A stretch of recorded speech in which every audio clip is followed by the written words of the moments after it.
Hello. It's been 16 years this year in September that I received, and this is speaking in tongue. I was baptized in August of 2003 by full immersion. Just a little background that I was raised Catholic. I did all the sacraments or whatever they call them through the Catholic Church.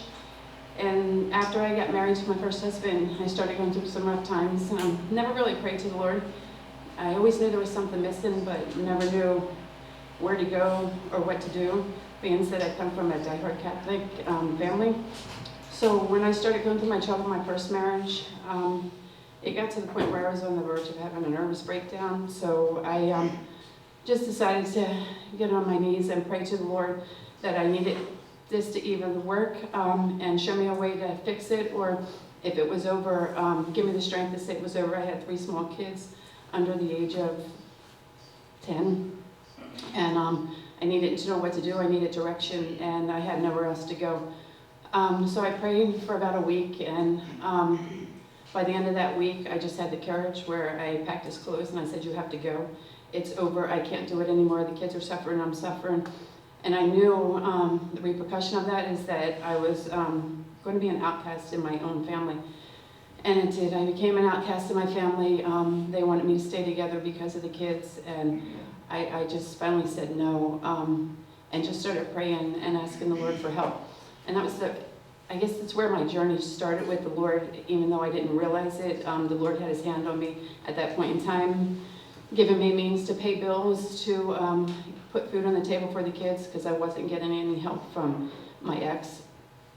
And then I just wanted people to talk to. I wanted adults to talk to. I didn't want the bar scene. So I went into this Christian chat room where I met Ed, and we talked for a while, and that's when I came out here and talked to Pastor Dave and got baptized.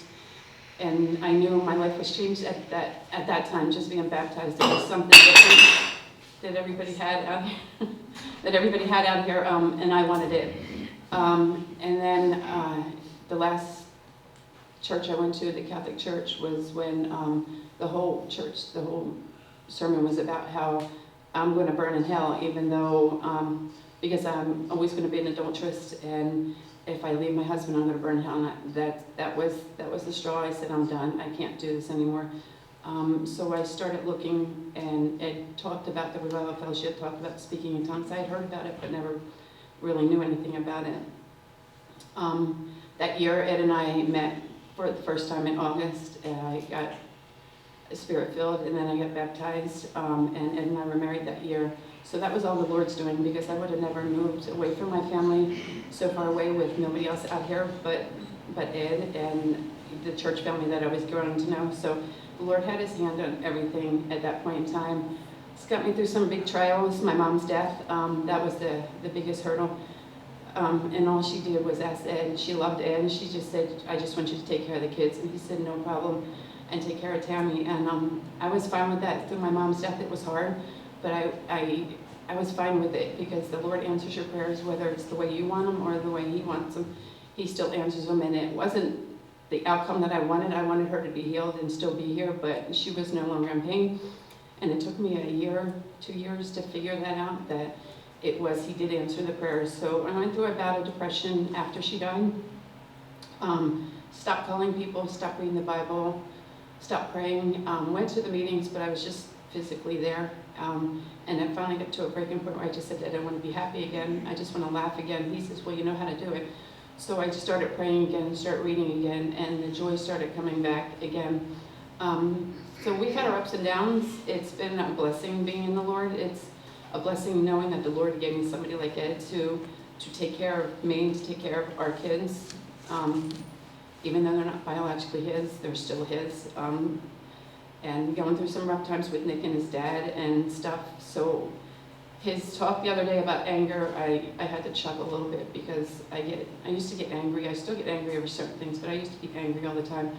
And knowing that I have the Lord, when I get angry, I just take a step back and I just pray, and I know I can rely on the Lord. And I've grown a lot to deal with that, with a job situation where I love my job. I like working at the gym. I like working out, but there's such worldly people that own the gym, and it's just so much drama, and it's just worldly things that I wanted to leave and I wanted to quit, but I didn't want to.